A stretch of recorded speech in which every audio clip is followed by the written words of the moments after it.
What surprises might await us in the remaining days of the Trump administration? A Connecticut member of the House Intelligence Committee considers the possibilities. State courts are starting once again to administer justice and settle disputes. Connecticut's top judge explains additions to his reopening plan. One big city mayor wants to halt indoor dining. Two members of the restaurant industry talk about how the business is coping. It's all ahead. Sunday, November 22nd, 2020. From Eyewitness News, this is Face the State, Connecticut's most watched local political program. Good morning, I'm Doobie McDowell. And I'm Kevin Rennie. There are grave concerns that the lack of a presidential transition is weakening our country's fight against the coronavirus and potentially endangering our national security. With us this morning, Congressman Jim Himes from Connecticut's 4th District. Himes serves on the House Intelligence Committee and chairs the subcommittee on strategic technologies and advanced research. Congressman, thanks for joining us. And first question, what concerns you the most right now?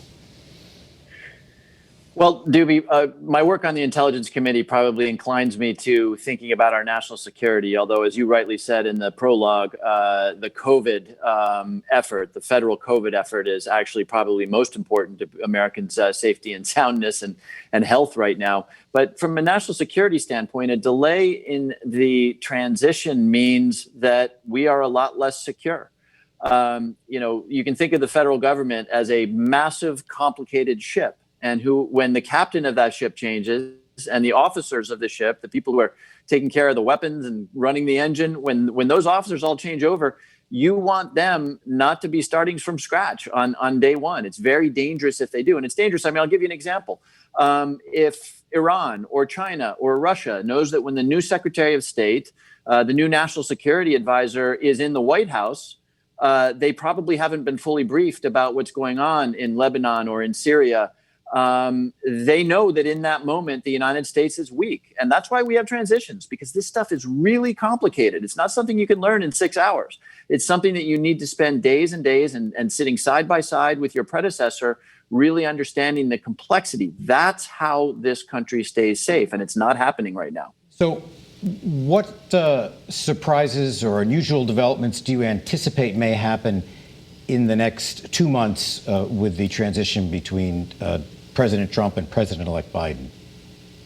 Well, my hope, obviously, is that, we know that President Trump is never going to acknowledge this as a loss. Okay, let's take that for granted. But what is holding up the transition right now is a very fiddly decision that needs to be made at at an organization that nobody's ever heard of, the GSA, the Government Services Administration, that needs to basically say it appears that we have a new president-elect. That has not happened. Now, that needs to happen, and it needs to happen yesterday. That will allow, of course, that process of people sitting side by side and understanding the incredibly complex and large and powerful organism that they're about to take over.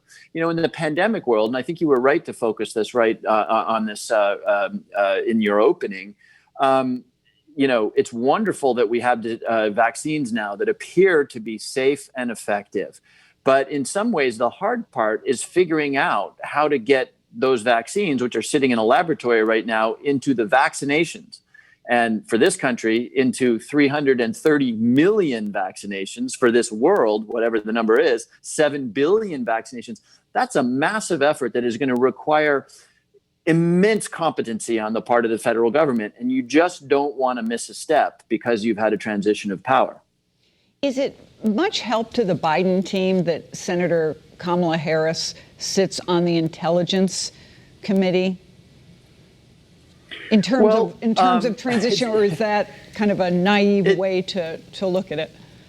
It's better than nothing. But remember, in the federal government, in the national security apparatus, these are the people who wake up in the morning to keep us from being killed, or 10 other nasty things we could talk about. There's not just one of those people in the federal government. There are hundreds of those people. There's no way Senator Harris can get briefed on what Hezbollah is doing in southern Lebanon and what's happening in Libya and what the Saudis are doing. And by the way, what the Turkish president, who's sort of that's the job of hundreds of people, not of one person.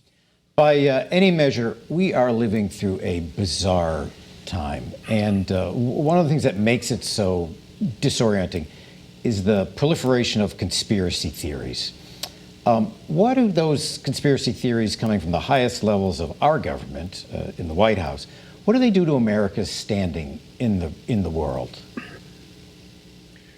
Well, I think it's probably hugely disorienting for the world to look at this country, and whatever party you are a member of, we are, a shining light to the world. We don't always get everything right, but we stand by our values. We act in deliberate and thoughtful ways. We've done that for hundreds of years.